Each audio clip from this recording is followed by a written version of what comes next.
What is it? Oh, yeah, revenge. Oh, good question. Yes, it is so normal to desire revenge against that narcissistic, that antagonistic, that harmful person in your life. And I think that it comes because they so rarely, and I will say I have yet to know somebody who has that strong narcissistic or strong controlling bent that has ever admitted to anything that they've done in any kind of an actually like specific and meaningful way.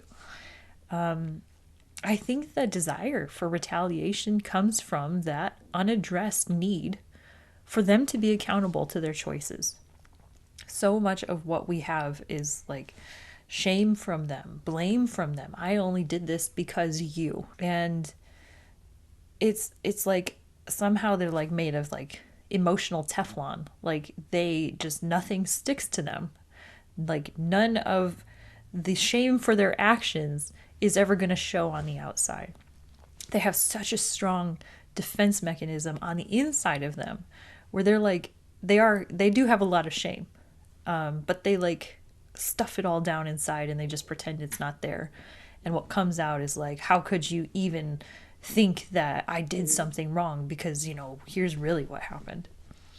And it's infuriating, and that need to have accountability, I think, is what sparks that desire in a lot of survivors. And certainly it was where I was able to trace the source of my kind of thoughts of retaliation or desire for revenge back to. And I think that is compounded by this world that we live in where there is really no good way to hold somebody accountable for this type of emotional manipulation and even physical violence. If you are to bring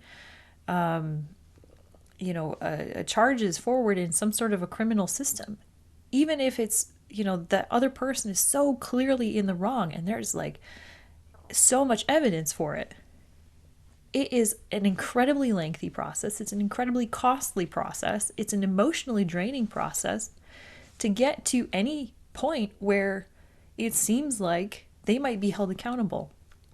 And even if they have a a sort of punishment handed down, a sentence handed down that has any substance to it, it doesn't change who they are. And so the threat is there for as long as this person is here, right? And so it can be very difficult to,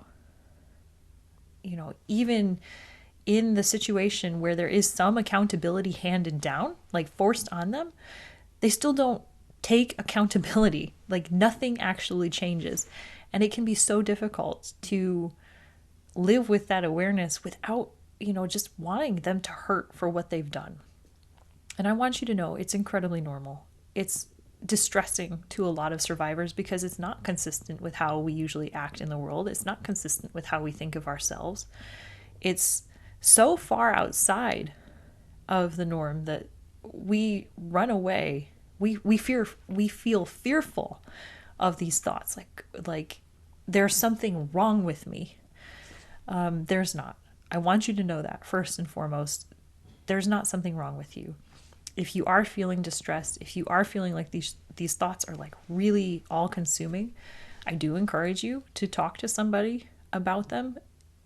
I want you to know that you are not the first person to raise this issue. You are not going to be the first person that, if you're talking with anybody who has talked with anybody in the past at all about difficult interpersonal dynamics, like this is really, really common, okay?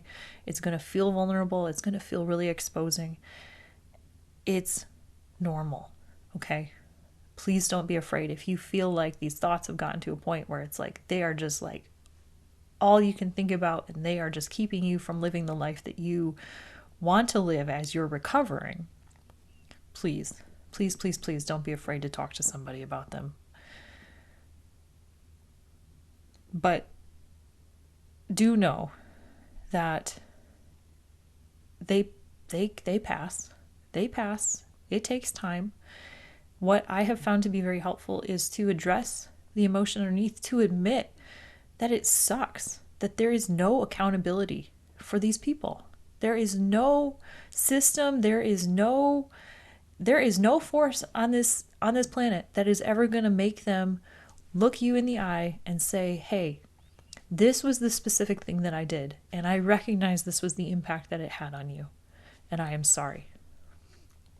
As much as we need that, as much as we want that, as much as that would be helpful and collaborative and be all of those good things, it's not going to happen, and there is nothing in this world that can make it happen. So, recognizing the thoughts are normal, and what distinguishes you from them is your refusing to act on those thoughts, and instead going down into what the emotions are underneath, what the vulnerabilities are underneath, admitting that this is not fair, this is not just, this is not right.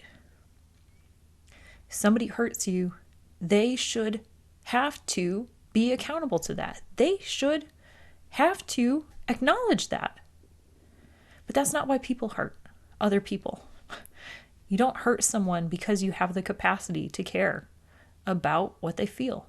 You don't hurt someone because you have a high sense, a high belief in your own ability to manage painful emotions. So the fact that they hurt us is evidence that they don't have what it takes to be accountable. The fact that they made the choice, not just once, not just twice, but many times, tells us that accountability is a lost cause. So we deal with it in our own way. We distance ourselves in whatever way that we can, whether it's emotionally, psychologically, physically. We take the space that we need, knowing that accountability will never come. And we seek the support that we need to fully feel the injustice of it, to fully feel the inequity of it. And I promise that as you dig down, it's going to hurt, it's going to be painful, it's going to be scary at times, and it will pass. It is not forever. These thoughts, these desires are not forever. And you're going to be okay. You really, really are. If any part of this video has been helpful, please feel free to support the channel by giving us a thumbs up or by subscribing. And until next time, take care.